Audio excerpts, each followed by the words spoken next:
All right. Hello and happy Tuesday. All right. So today, let's see, what are we talking about today? We're talking about book publishing news. And I'm sure anybody who's already publishing on Amazon already paid attention, but Amazon may have just taken another bite out of your royalty check.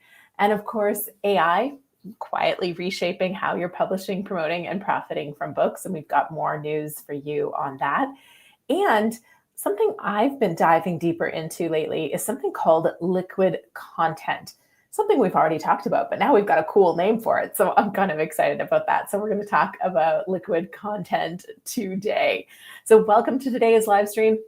And if you're new here, well, I'm Julie, the book broad from Book Launchers. And of course, Book Launchers is your one-stop shop for everything nonfiction writing, publishing, and promoting your books.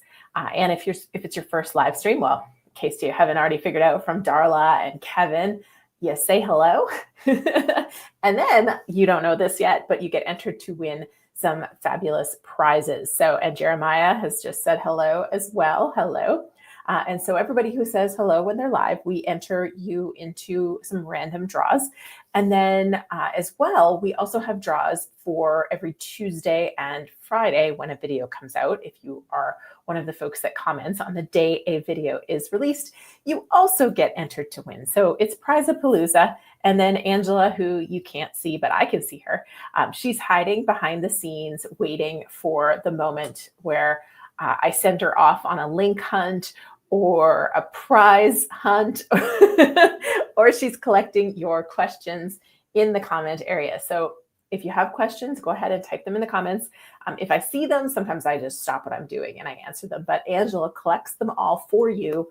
And at the end, we will do your Q&A. So we also have Matilda, Hitesh, Veo Eto, hopefully, Hairlation and other violations.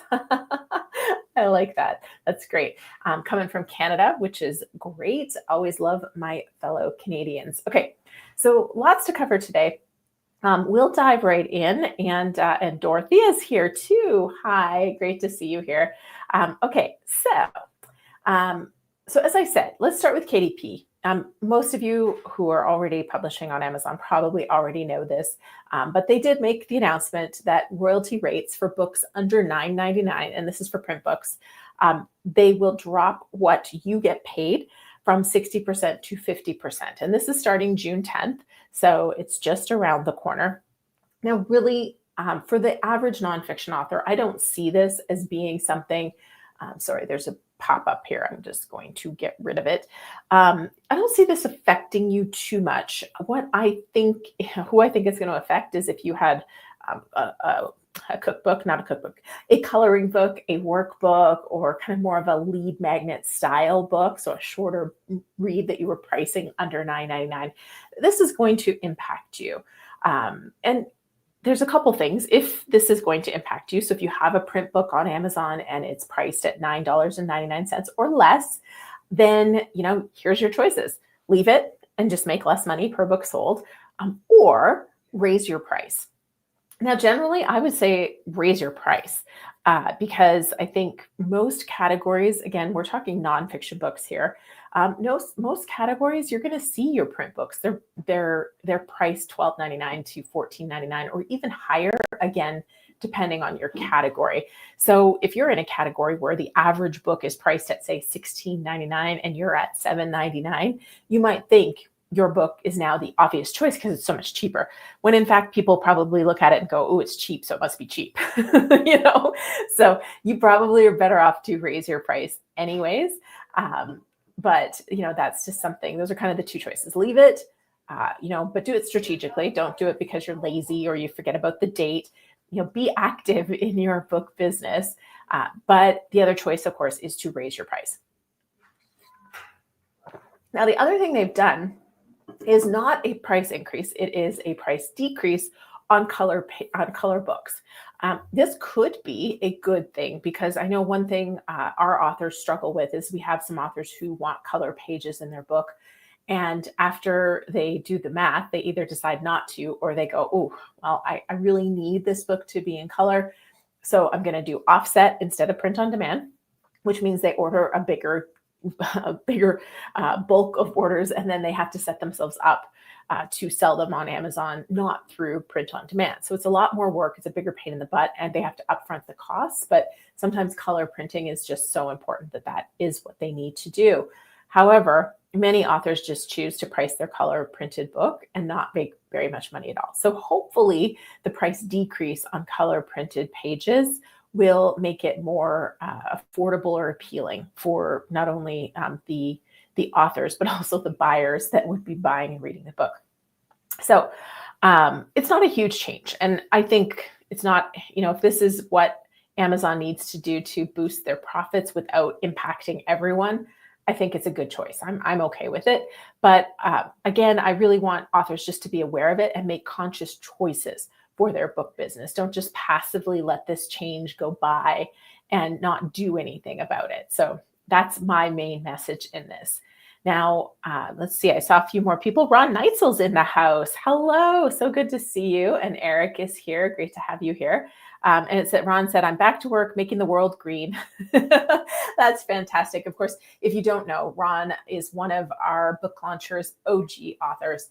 His book, The Green Wizard, came out many years ago now, but always a delight to see our authors back in the house. So great to hear from you. Okay, so carrying on, I'm going to do a prize after this section.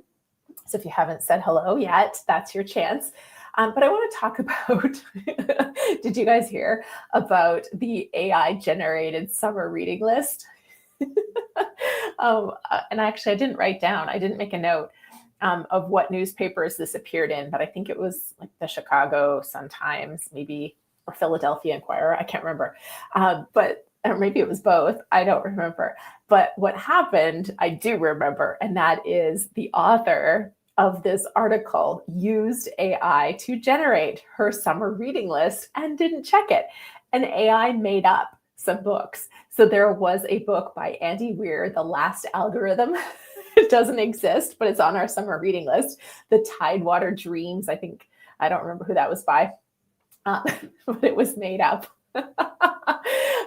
So the writer obviously faced some heat, and the newspapers since removed their content and are reviewing their editorial processes. So, it's funny that this happened because there was a day where every article that was published in a newspaper went through fact checking and all the sources had to be verified and so on. But there's been so many cutbacks in the newspaper world. But why I highlight this isn't just because it's kind of funny. It's because it is so easy for this to happen. And I think it's a really good wake-up call for every author who has been using any sort of AI tool to generate their content, because this happens all the time. And what you'll find is that, there's something here. And what you'll find is that you end up, it sounds real, right? Like this piece by Andy Weir, which, as a side note, I heard somebody saying that he's like, wow, there's so much demand for this book. Perhaps I should write one. Maybe that should be my next book. So it may end up working out in some author's favor. But what can happen is it sounds so real.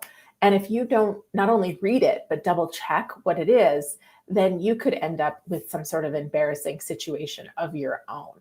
So I think it's really, really important to make sure you're producing, especially if you're writing it for your book, you're producing that content, and you can use AI tools for all kinds of pieces of the process. But if you are using it in any sort of generation, triple check what's going on, because a lot of it could be made up. And then I guess we can all smile if Andy Weir actually does come out with a new book called the Last Algorithm. That would be kind of funny. But I did find that amusing, but I also think it's a great wake up call / reminder for all of us. And, I use ChatGPT a lot for my brainstorming and my ideation. And one of the things, sometimes when I'm using it to prep some of my YouTube video scripts and my scripts, like my structure of my video, sometimes it'll put something on there and I'm like, wow, that's really cool. Like, what's your source for that? And it'll go, oh, I'm sorry, you're right, we should create something true. I'm like, oh, great. Okay, let's go back to the drawing board and I'll give you the points, and you can help me figure out what's an engaging structure for this video, and if I've missed anything. In that case, it becomes a really good thought partner for me. But anyways, I thought that was amusing. And one other piece I'll mention is just the BookBub, and Angela does have the link for this, so she can drop the link in there. BookBub did a survey of authors and their use of AI recently. I think they surveyed like 1,200 authors, and only 45% are using generative AI tools, which I thought was low.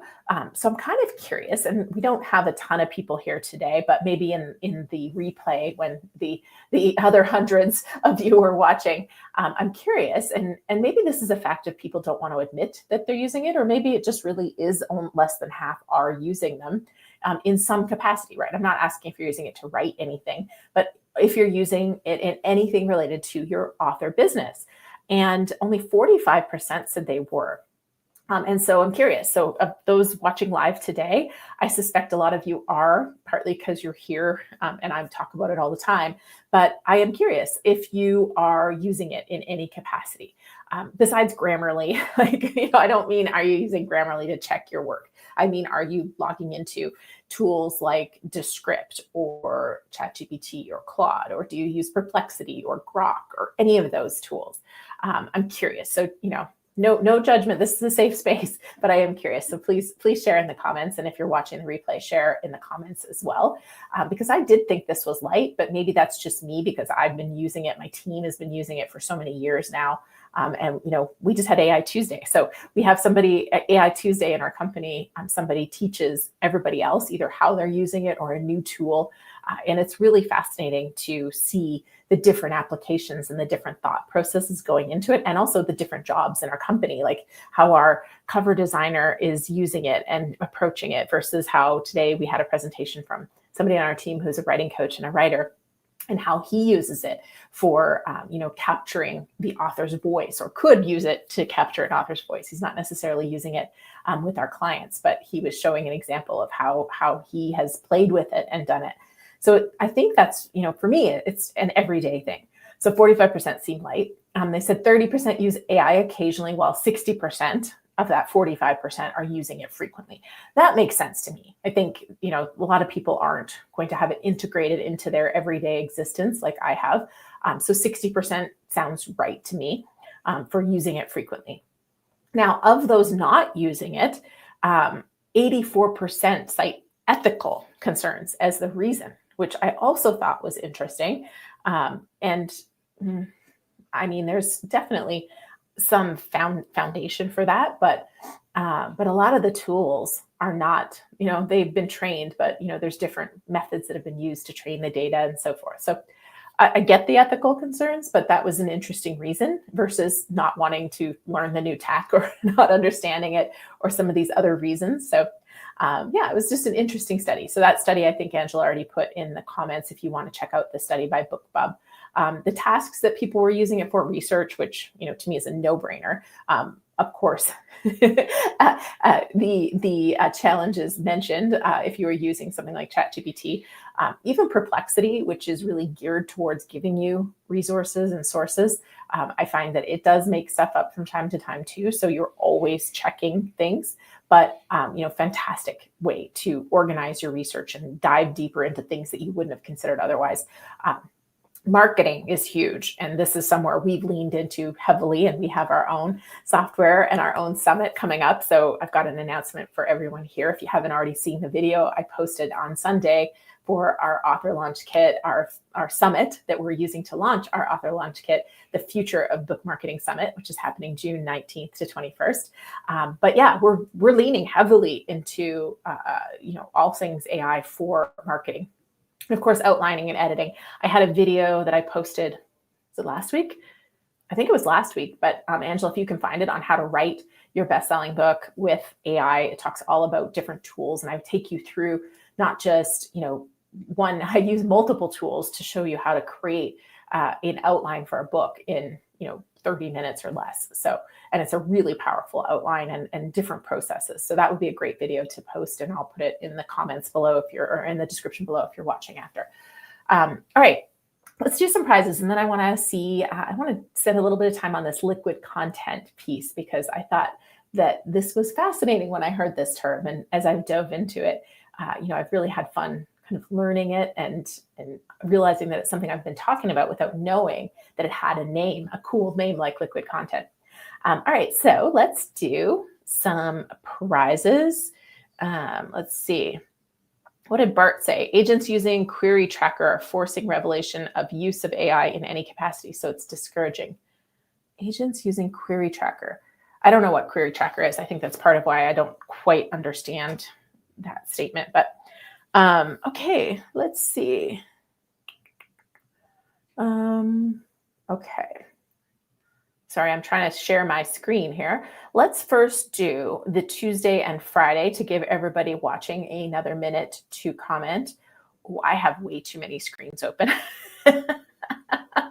Oh my gosh. Okay. I should have shut some screens before. Let's find,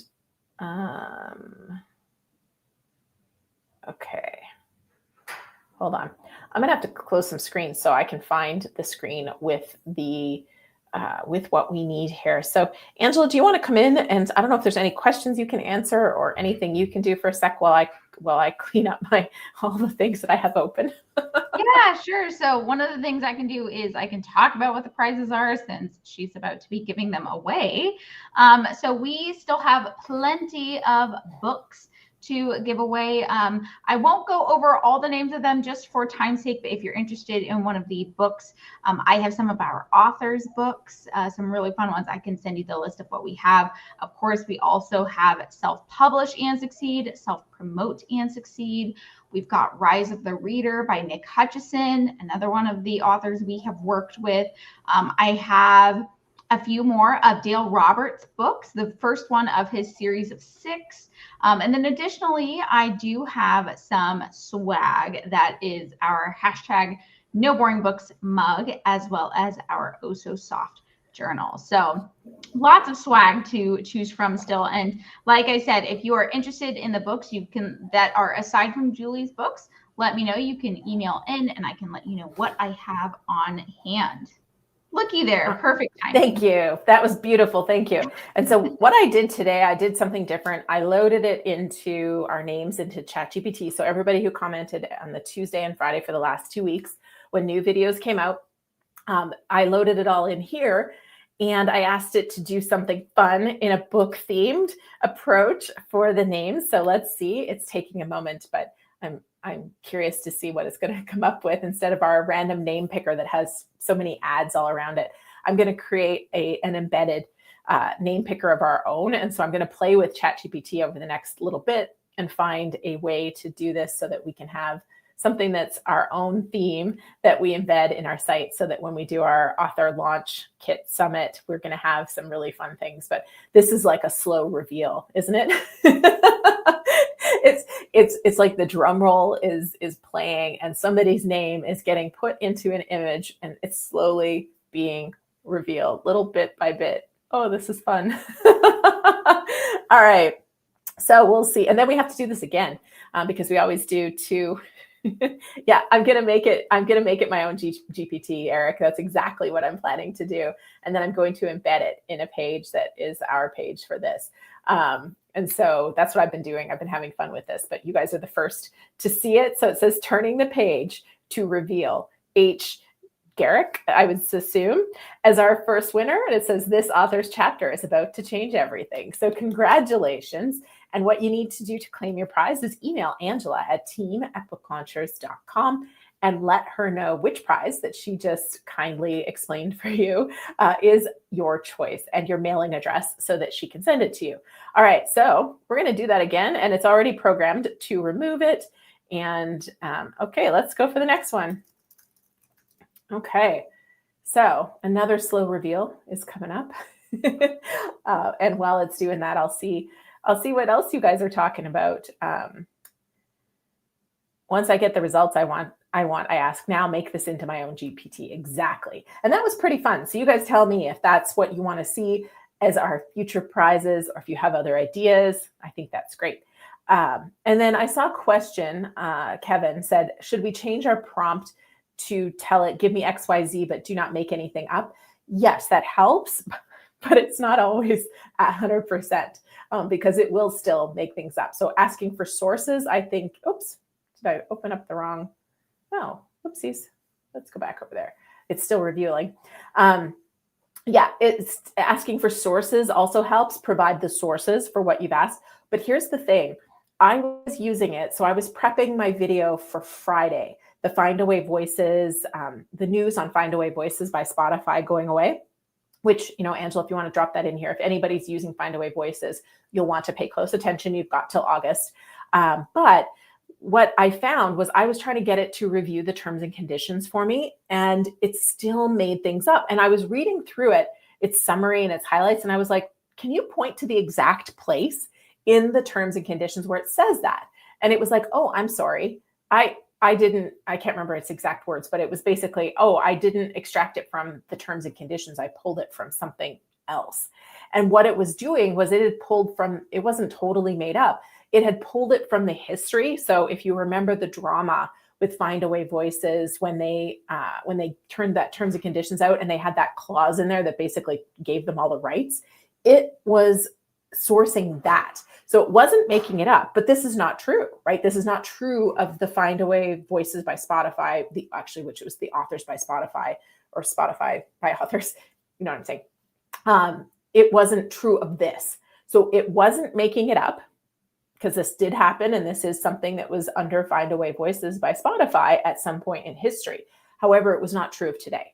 So you got to be careful, because when I was reading this, I was like, no, this is not right. Like, this is not the terms and conditions. So I'm like, show me where it is in the current terms and conditions. And it said, no, oh, sorry, it's not there. So that prompt does not solve the problem, Kevin. It can help, but it does not solve the problem. Okay, so I can't read this name picker, you guys. I think it's gotten too creative with us here, and it also seems to be split between two. Is that how you'd interpret that, Angela? Yeah, it has not chosen for you. It's making you decide. So it looks like we'll call it a tie between I can't even make this bigger, but Dolores to, oh gosh. Download it and send it to me and I'll look at it. And well, what if it made names up? Now that we're talking about all this fictitious stuff, it could be listening to me. I mean, the other ones look real, right? Like Kevin Hall, The Opposite is True. Like those are real ones. So, and Kevin Hall's in there twice. Look at you. Way to go, Kevin. But anyways, yes, I'll download it and send it to Angela. And if you're watching this and you see your name is orange or blue over here in this random thing, what I'll do is I'll send it to you. Let's see. I'm going to send it to you and actually copy link. Let's see if I can just share it with everybody here. I wonder what will happen. Let's see what happens. You guys ready for an adventure? I don't know what this is going to be. Conversations are inaccessible or not found. I just pasted it in a different browser and it wouldn't give it to me.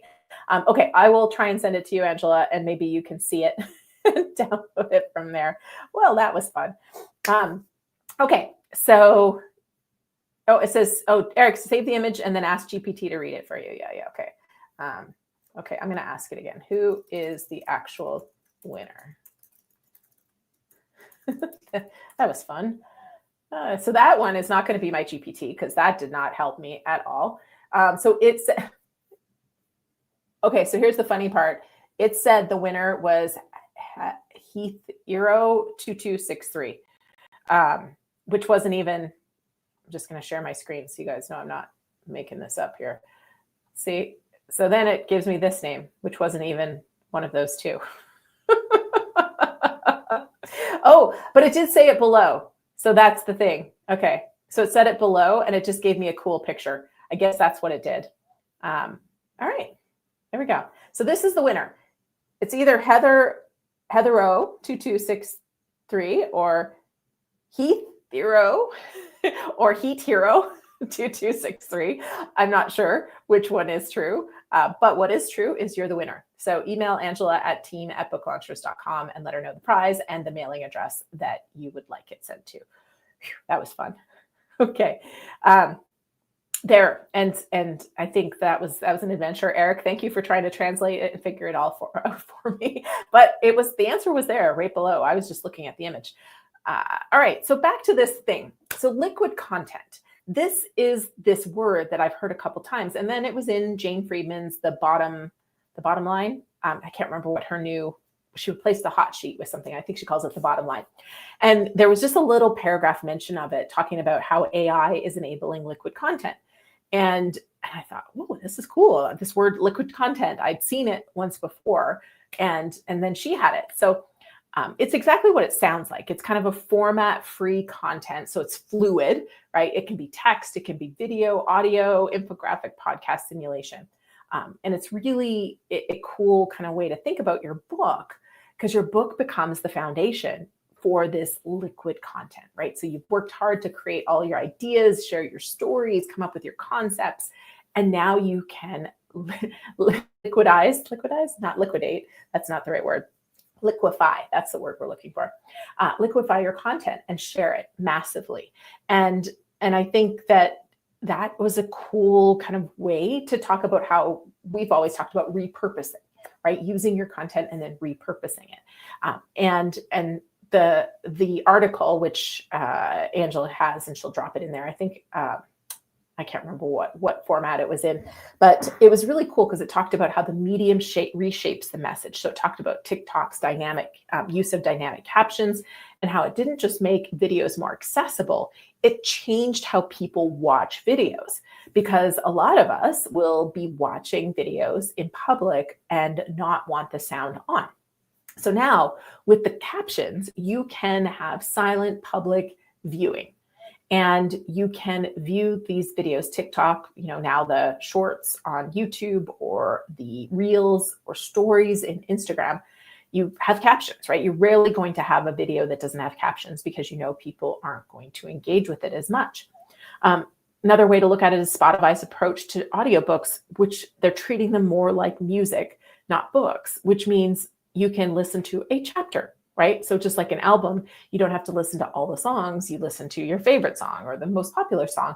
Spotify is changing how people consume audiobooks slowly but surely, in that they'll direct you immediately to a chapter on the topic.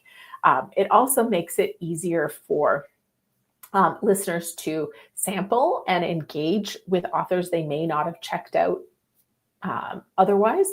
So this is why I've been saying, like, niche content, not having the big name, these kind of changes are for all of us who aren't James Clear. They're for all of us that aren't famous and don't have that name that's going to show up when somebody searches for leadership book, and the top 3 famous people's books show up, right? This is how your niche topic is going to be found, and it's a powerful kind of perspective and way to look at this. And the way your book is going to be consumed is changing based on where it's being consumed, and it's important to really think about that and really focus, again, not only on the reader and what's in it for them when they read your book, but also how the book is going to be consumed by that reader. Because somebody, say, downloading my or listening to my content on Spotify is acting different than somebody reading my book on Kindle. So it's really going to be a different experience. And I think I talked about this before, but I had a call with somebody who is producing, they have created this audiobook platform, and I think it's going to be available next month or in July, where your book essentially becomes interactive. And it's just fascinating to see how this is really the future of books, and to think about this more and more as you create and write your book. Is they make it it's an audiobook, and they make it interactive. So there's actually visuals. So I think you can see the book, see the words on the page while you're hearing it, but also you can talk to it. And so you can say, wait, repeat that last sentence. Wait, cut that paragraph out and put it in my notes. Okay, that was good. I want you to replay that more slowly to me, and then take the best quote from that and put it at the end. That kind of thing. And so it allows the the reader / listener to engage with that material. Then you take that a step further. And this isn't what this company is doing yet, but you take that a step further. And I imagine it's right around the corner, because anybody, I know Eric's here. I think he's seen the bot. Anyways, Julie, the book bot, is live inside of our Author Business Accelerator and inside of our new software, inside of Author Launch Kit. And she is very, very smart. She's been trained on over 1,000 videos. So it's like 800 and some hours of content, I think, when you add it all up, plus books and audiobooks and all those things. So she knows an awful lot about writing, publishing, and selling nonfiction books. So now imagine if you were to engage with just the book content, but you could have a little bit of extra built in there.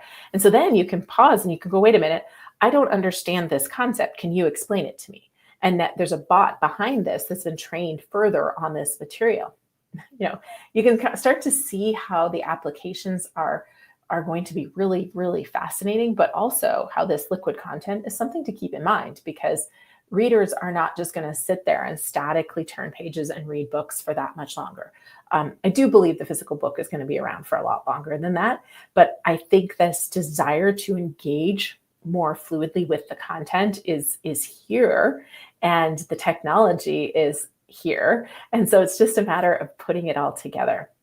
But also just to think about that medium that your book will be consumed in, and how it's going to reshape how that reader is experiencing your content.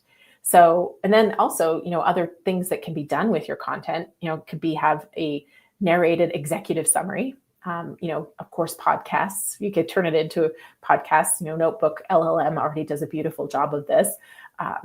It creates infographics, it can create summary sheets, all of these kind of things. So that's liquid content at work. And I think it's fascinating to kind of think about not just as repurposing, but thinking about it as liquid content, because the medium is going to shape it. Kind of like, when you put water in a cup, it takes the shape of that cup. If you put it in a little dish, it's going to take the shape of that dish. So I love this liquid content. I'm definitely going to be talking about this more because it really is, I think, a great way to think about this and think about, the visibility. More formats is more ways to be discovered. The versatility.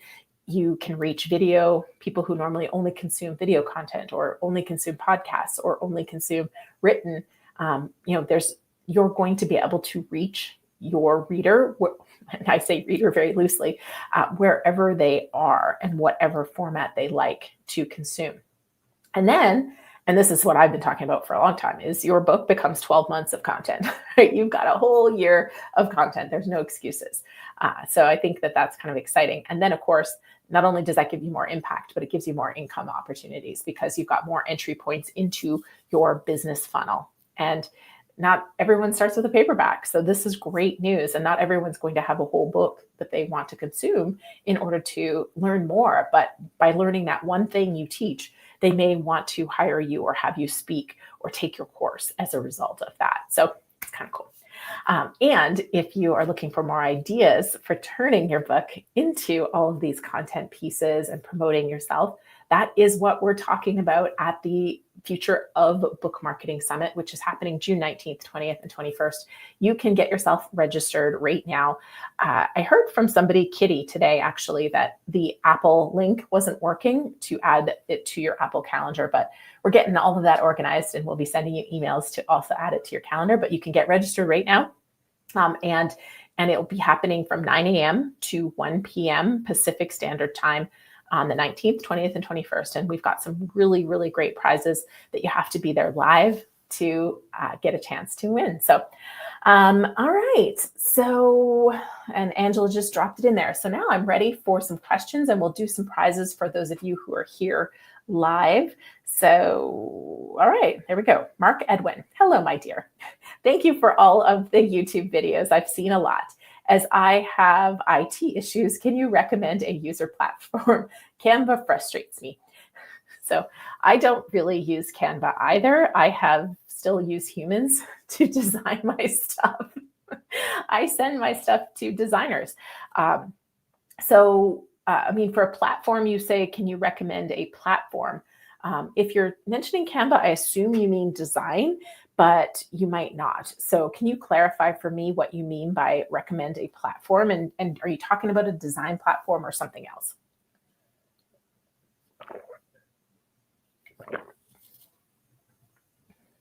Nothing else? Okay, let's do prizes. Angela, you guys can't see her, but Angela's going, no more, there's nothing else.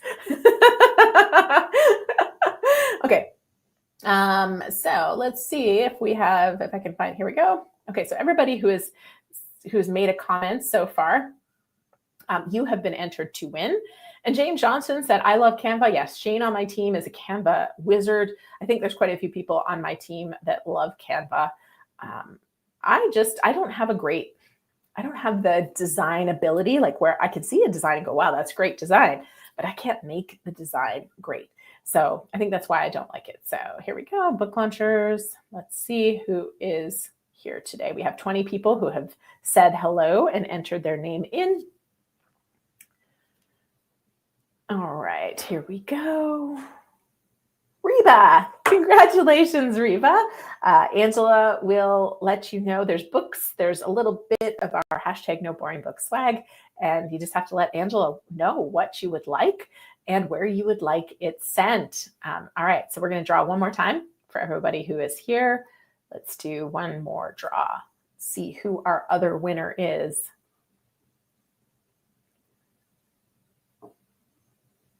Matilda, congratulations. I think that's the first time you've ever won. So thank you for being here and commenting. And you'll email Angela at team@booklaunchers.com and let her know what the prize is that you would like, as well as your mailing address so she can ship it out. So congratulations. It's great to, I love seeing all the winners, but I love when somebody new wins something. And I don't have the new swag here, but also I'm very excited because the author launch kit swag has started to arrive and it looks so good. Our new author launch kit logo for our software that's coming out in June it's a really, really cool logo. So I'm really excited for that. And of course, at our summit, we'll be giving swag away as well as lifetime licenses to Author Launch Kit and some Author Business Accelerator memberships as well. So lots of fun things. All right, so thank you. I do my own art for a kid's book and I need something to upload to the publisher. You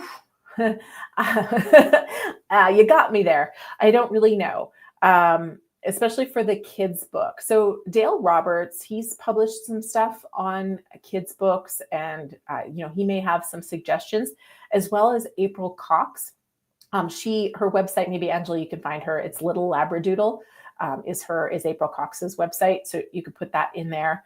And you could tell April that we sent you over there. She may have some recommendations and suggestions. She also has a lot of great support tools for people doing kids books. So and Rachel says, assuming the summit is online. Yes, the summit is online and it is 4 hours a day. Like I said, June 19th, 20th, and 21st. So it's a Thursday, Friday, and Saturday. We will potentially be doing something in person later in the year, or maybe, and if it's in demand, we might start doing more in-person things twice a year. So maybe once in the East and once in the West or something like that. I would love to start getting our community together in person, because last year at the Author Nation, I was going to call it 20 books to 50K. I'm still not quite ready to call it Author Nation, even though it officially changed to Author Nation last year.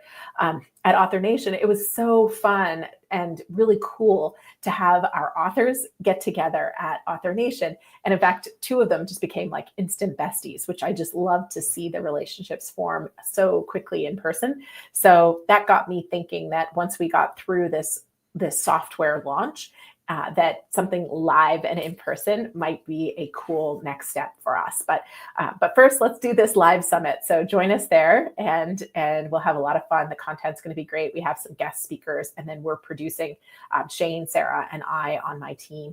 We're all producing some really great sessions, and we're going to have some hot seats as well. So some of our clients, as well as our Author Business Accelerator authors, and then maybe some folks from the YouTube community will be posting an application if you're interested in doing a hot seat or a short presentation at our summit. That will all be coming out real soon as well.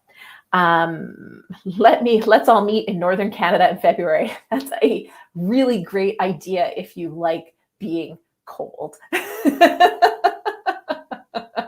And I moved to Las Vegas because I don't like being cold. I would much rather be very, very hot. So conversely, Eric, I will raise your Northern Canada and match you with a let's meet in Vegas in the middle of July. How about that? All right, Bart says, are you ever going to extend your services to fiction? Maybe, but honestly, we have so much to do in the nonfiction space right now that I would say we're going to definitely for the next couple of years just continue our intense focus on nonfiction with the rollout of Author Launch Kit and our community. I think there's still a lot for us to do in the nonfiction space, and fiction is a different world, and I would have to hire an entirely different team for fiction. So not right now. I won't say never, but I'll say not right now. All right. And do you have suggestions for a German book launch? Do what I suggest in English, but do it in German? I'm not sure. I mean, some of this depends on when you say a German book launch. Do you mean you're launching it in German, but in the United States? Are you launching it in German, but in another country? And do you speak German fluently? There's a lot of factors, because one of the things with our authors is a lot of them are looking for translations, or they want to have their book published in another language. And to me, the simplest path that I've seen is the one, and we've had, thankfully, quite a few authors go down this path, is they get an international publisher. So, Nick Hutchison is one example. I think Carol Sanford had a deal at some point. We have a couple other clients that are potentially nothing signed, but there's interest in potential deals on the way. But they get a publisher in another country in another language that publishes their book. So they get paid an upfront fee, and then they get ongoing royalties. They don't speak this language, and the publisher does everything in that country. They promote it, they translate it, all of those things. So that's one path. But no, I don't have any experience with German books in Germany. So sorry. My guess is a lot of what we talk about for strategy around, a podcast, the timing of things, getting book reviews, getting into the catalogs. While they might be different catalogs, I think the steps in the process will be very similar, but just specific to your country. Is that it? All right, folks. Rachel says she's in Nigeria. Oh, that's awesome. I love to hear it. And James says, let's meet in Palm Springs in October. I think that is more feasible. I was actually thinking the first event could potentially be near end of October in Phoenix, or in and around somewhere in there. So Palm Springs wouldn't be out of the question. I think there's something to it, but we'll see. Like I said, we're going to get through the software first, and then we'll talk about in-person meetings and events after that. Let's one thing at a time. But thank you so much for being here. And if you haven't already, make sure you register for the Author Launch Kit Summit, which is happening in June. And then I believe Shane and Sarah will actually be back here in 2 weeks for the next live. They'll be giving you a preview of the Author Launch Kit, as well as some teaser content of what's to come in the summit. And then 2 weeks after that, we'll have somebody else here. I'm doing a guest interview, I believe. So you'll have to wait for that. But I hope to see all of you at the summit, because it's going to be fantastic, and we're very, very excited. All right. Thanks so much, everybody. And we'll see you soon. Thanks, Angela.